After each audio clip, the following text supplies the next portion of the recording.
Harvard introduced it.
All right, ladies and gentlemen, it is my pleasure to invite Speaker McCarthy and Speaker Ohana to sign this joint declaration and pledge of friendship.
Okay, and now,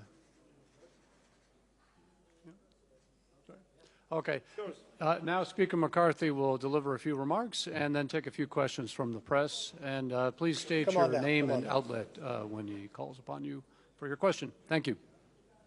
You're going to go too, right? First of all, thank you all for coming. Behind me is a bipartisan group of members of Congress. As I said in my speech, this is the very first parliament outside of America that I went to speak at, and I did it on purpose, because there's no greater ally between and no stronger bond to America and Israel. To celebrate 75 years. If we just thought back 75 years, what would Israel look like today, and how strong would our bond be?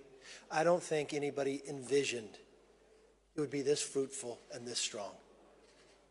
As America, we are a better nation because Israel exists. The world is a safer place because Israel exists. I'm proud of the fact that America represented and recognized Israel just 11 minutes after they became a nation. On this trip, I did not know of the story of my own hometown, my own bond to a family that I know, the Rudnicks, that they would train in my hometown of Bakersfield, to be in the Air Force, to defend and create the city of Israel. As I said in my speech, 75 years is just a blimp in the long history of Israel. It goes back more than 3,500 years when Moses led the children out of Egypt and then to the Promised Land, to King David, to King Solomon, and to come back. We want to make sure that we continue to flourish and strengthen. And the great strides that we have made, the Abraham Accords. The region has become safer, economically stronger, and we want to expand those even further. We look forward to working with any nation that wants to work with us to bring peace and prosperity. And I hope you see that in the bipartisanship in the way we deal with this. I hope you see the commitment to America, to Israel. You know, I've been here many times. Years ago when I became leader, I sat down with then, on the other side of the aisle, another leader in Steny Hoyer. And many times the members would come by party over here. I said, you lead your group, I lead mine, but let's stop doing that. Let's go and interact at the same time. And you know what we found when we got here? The bond only stronger. And we went to walk out to look at different issues. And I found the Californians all teamed together, Republican and Democrat, to go see the desalination plants. That maybe we can take some technology to help our own state. We've watched that working together.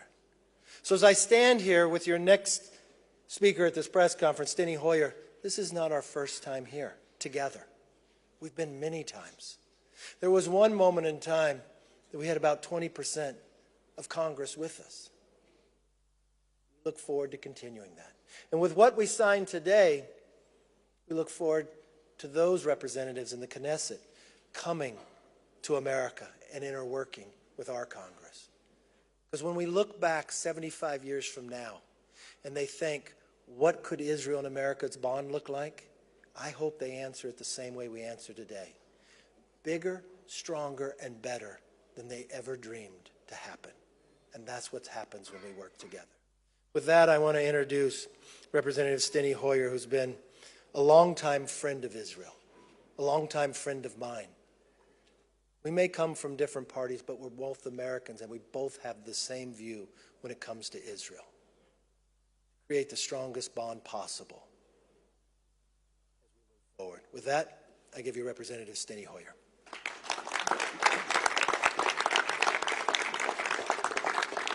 Speaker McCarthy, thank you very much for including me in this delegation. Thank you very much for bringing this delegation to Israel, to Jerusalem, to recognize the 75th anniversary. Catherine Drinker Bowen wrote a book about the miracle in Philadelphia in which she talked about the forging of our Constitution, the oldest Constitution in the world.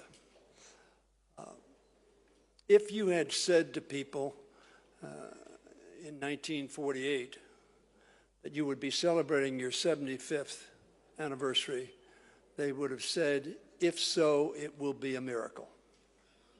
And they would be right. First time I visited Israel was almost a half a century ago, in 1976.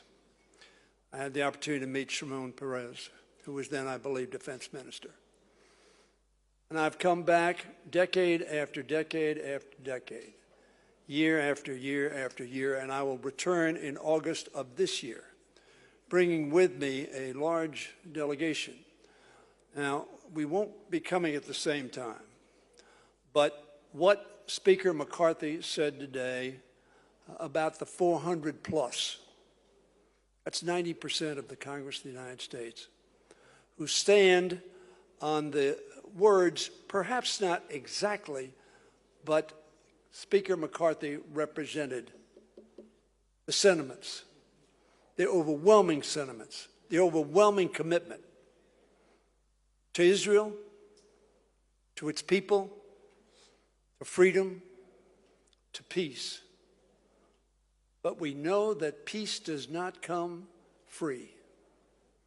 We know that courage and commitment and willingness to fight for, and yes, to die for, freedom, justice, and equality, as it was in 1948, is still necessary. So I'm very pleased to be here.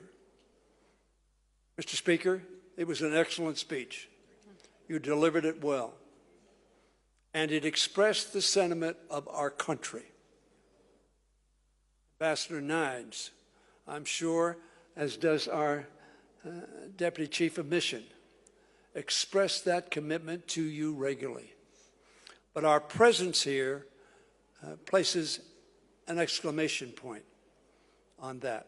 The Speaker spoke an exclamation point. And all of us, yes, we're Democrats, and yes, we're Republicans, but on this issue, we are your friend, your ally, and your fellow in fighting for the values we share. We've talked about those values at this meeting. Your democracy is robust. It is sometimes messy. Our democracy is robust and sometimes messy.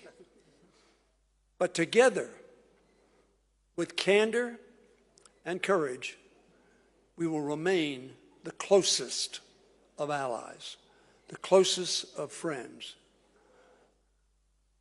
and beacons for people around the world who seek freedom, justice, equality. At the end of his speech, he asked God to bless America. And he asked God to bless Israel. God blesses both America and Israel with the people who habit it, the people who are willing to fight for it. Every time I come to Israel, I am inspired, which is why I come so many times, 19 times. In August, it will be my 20th visit to Israel. And I am inspired by the country, but I am so inspired by the people. John Kennedy said, "Ask not what your country can do for you, but what you can do for your country." No people on earth represent that commitment to country more than the Israeli people. God blesses Israel through all of you. Thank you very much. Thank you, Steny. Let's open up for questions. You've traveled the furthest, Punch Bowl. Go ahead. Thank you. One domestic, meaning our domestic, and one international. Do you, any outreach from the administration in regards to the next step on the debt limit is my first, and second. You cannot travel this too far bad, and ask too bad, me a debt limit too question. bad. And second, do you plan to invite Netanyahu to address a joint session this year? You can't hear. Tough to hear because the Maybe if you use Sorry, how's that better? Do you plan to invite Netanyahu for a joint session this year? Look, I had a great meeting with the Prime Minister. I think the President will make sure, just as this close relationship, I know we've had a lot of different leaders coming to America. I expect the White House to invite the Prime Minister over for a meeting, especially with the 75th anniversary. I know the President Herzog will be coming soon for a joint session. I know the Prime Minister has already done 3 joint sessions. I think the President in this one will be the next joint session from Israel first, but yes. And what was your second question? Debt limit. The President still hasn't talked to me. I'm a little like Netanyahu. Yes. Hello, my name is Madeline Hubbard, and I'm a reporter with Just the News. Do you think that the U.S.-Israel relationship is stronger or weaker than it was 2.5 years ago? Look, I think you look at us right here, we're stronger. You can talk to any individual. We just had a resolution on the floor honoring the 75th anniversary of the Abraham Accords, more than 90%. You watch this Congress that can battle back and forth, but Israel united us together. You look at what we're here together. You could ask any member back here. I think even walking away from this, they feel stronger today, and I think it'll be even stronger tomorrow. Yes, sir.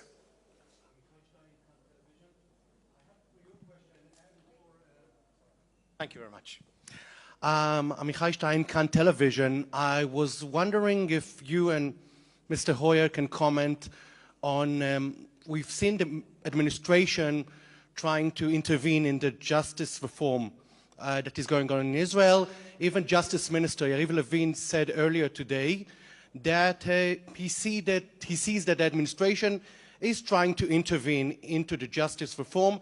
What is your opinion? And I would be happy also to hear Mr. Hoyer on this. If I could just clarify, are you referring to administration as our administration? Yeah, Biden administration. Yeah, no, I'll let Steny answer as well. Look, Israel's their own nation. Israel can decide what they want to do, but I mean, having democracies, you want to have a check and balance, you want to have separation of powers. And I think in all of our conversations, be it the president, be it the prime minister, be it members of the Knesset, I think everybody will agree there's some form of reform that they believe they need to have, but we leave it up to you, your country, to figure out how to do that. It looks as though two sides are coming together. Meeting with the president today under that umbrella. I know there's a lot of difference of opinion. Democracy sometimes looks rough. It could even be within our own parties. I don't know if you watched my speaker race. Might look a little tough. But you know what? It turns out well. That's what's different than when you look at countries that don't have democracies. You won't have a say. You won't have an ability to speak up. So I think that's healthy, and we look forward to you solving your problems. I think the truth is friends give friends advice and counsel. Frankly, I've been in the Congress long enough to recall President Netanyahu coming to the Congress and giving us some advice on policy. We do the same. But the Speaker is correct. Ultimately, it is Israelis who will have to make their decision.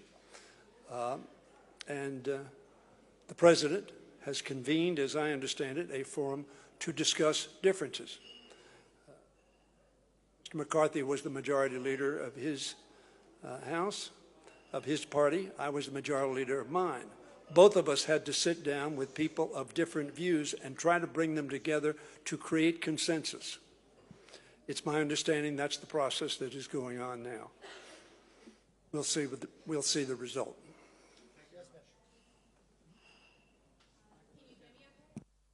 Yeah. I'm sorry, I have no card that says names or questions. No problem. Mr. Speaker, Batya Leventhal from I-24 News, based both in Israel, the Middle East, and America. I wanted to touch on something that you've brought up a few times. There's no doubt that the United States was instrumental in aiding and supporting the Abraham Accords. What country have you set your sights on next, and does Iran's rapprochement and new partnerships in the region complicate that?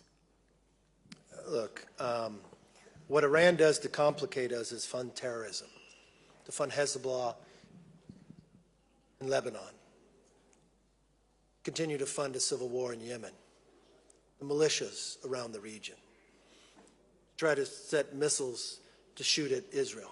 That doesn't help anyone. It is no secret that I think all the region with Saudi Arabia, such a powerhouse, and the growth that could add to the Abraham Accords as well. I think everybody in the region, we've looked at the benefits of what's happened with the Abraham Accords on both sides, economics, with the people, with the tourism and others, and with the security and safety. And when you look at the region itself, everyone can benefit, be it working together, sharing energy, may it be solar, may it be desalinization and others. And I think that benefits every single person in every single country for a better life and for a better future. I think everybody wants that. It's just working towards getting that. Sure. I just want to add, we were Democrats and Republicans here. The Trump administration accomplished the Abraham Accords working with Israel. Israel accomplished that, but we worked with them on that. And to a person, we're supportive of the Abraham Accords. We think that was an excellent policy. We have passed overwhelmingly a resolution by Mr. Snyder that we ought to pursue that. We have a resolution that is pending, asking for a special representative to make sure that the government is represented to accomplish that objective. And we have made that clear to the Israeli officials, who obviously are very enthusiastic about adding additional Arab countries, and they have a great deal of optimism about the ability to do just that. Sir. Patrick Kingsley, New York Times. In an interview yesterday with Israel Hayom, you were quoted as saying that if President Biden does not invite Prime Minister Netanyahu to the White House, you will do so to Congress. Was that quote accurate, and Yes. Does that remain the case? Yes. Look, I have a long relationship with the Prime Minister, longest serving Prime Minister of Israel. I think two great nations that have strong bonds should continue and work together. I've invited President Herzog to come and give a joint session inside Congress. We're working out the day that could come very soon, hopefully this summer. But I think for the same time, too, that the Prime Minister should come and meet with members. We had a great lunch, bipartisan lunch, and when we do that, I would invite and sit with Hakeem Jeffries, who is the Democratic leader, and we would do it in a bipartisan way, that we could sit down with the Prime Minister, discuss the region, discuss the challenges and ways that we can continue to build our bond stronger together. Yes, sir. Вячеслав Тартаковский, РИА Новости, Russia. We know that you don't support the current unlimited and uncontrolled supplies of weaponry and aid to Ukraine. So, can you comment, is it possible if in the near future the US policy regarding sending weaponry to Ukraine will change? Okay, I'm not sure. The sound here is not good. Did he say, I don't support aid to Ukraine?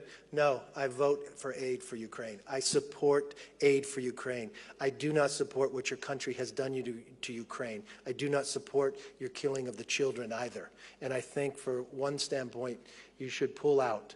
And I don't think it's right. And we will continue to support because the rest of the world sees it just as it is.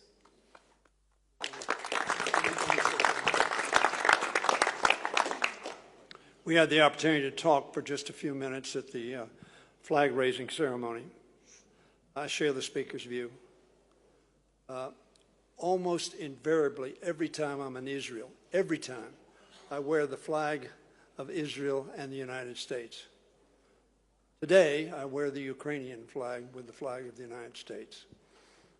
Our country is committed to what the UN Charter says, that people cannot take land or other countries by force. What is happening in Ukraine is criminal, international crime. Women, children, elderly, men are being slaughtered by a very large and very powerful country, meeting a courageous people who, in my view, must win this war. And I believe the United States of America, as it is committed to Israel's freedom and security and sovereignty, is committed to Ukraine as well. And I believe that will remain a consensus among Democrats and Republicans. Yes, ma'am. Or whoever he's giving the mic to. Hi. In the past few years, the State Department has given tens of thousands of dollars to the Movement for Quality Government in Israel, which is one of the leading organizations in the protests against judicial reform. And before that, protests calling on Netanyahu to quit. Do you think that's an appropriate use of State Department funds? Look, I'm not familiar with this, but if it is as you say, I would say no. But I would have to have more information. I don't think the State Department should play in politics. It's not why we use our tax dollars. Yes, back over here. McCarthy, Hadass Gold from CNN. Thanks for taking the question. Some of Israel's allies have expressed deep concern about certain members of this government, ministers, and some of the statements they've made. One minister was once convicted of inciting racism and supporting terrorism. Are you concerned about the direction of this Israeli government? And if I may, what do you say to world leaders who are concerned the U.S. won't be able to pay its debts this summer? So you had two questions. You were talking about people in the cabinet within Israel. Look, just as we decide upon our own leaders, the people get to decide upon their own leaders. If there's people in the cabinet that people disagree, the great thing about a democracy, the people have a right to say and reject or promote, so they can do it.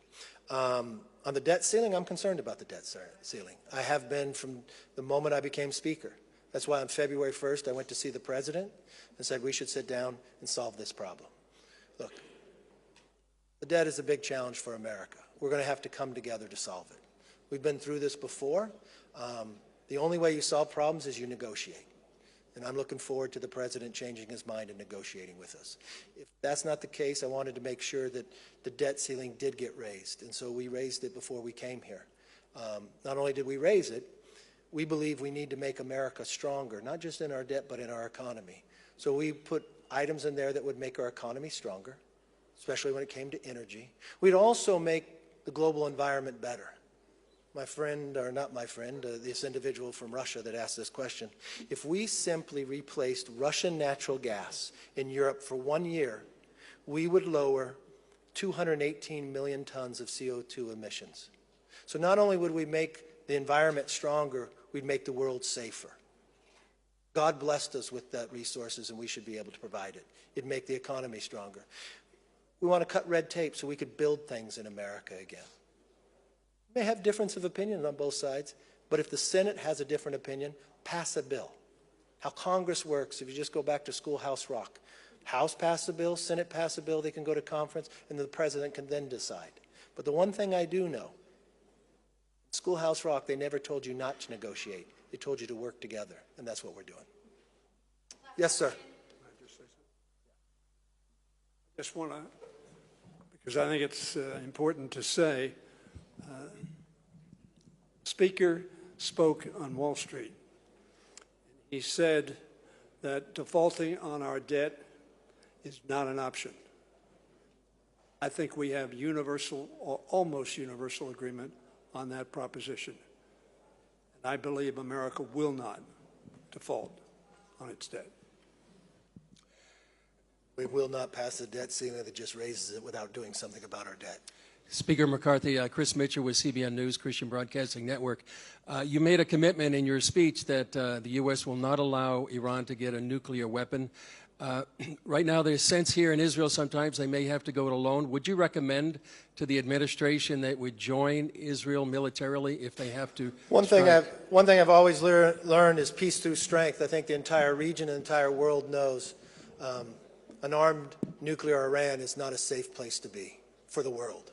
And I think it's very clear with the people behind me as well. We will never stand to allow Iran to have a nuclear weapon. I think the rest of the world stands with us on that as well. I thank you for the opportunity to spend time with you. I appreciate the job you do. But more importantly, we all want to wish Israel a very happy 75th anniversary, and we look for 75 more years. Thank you, and God bless. Thank you, sir.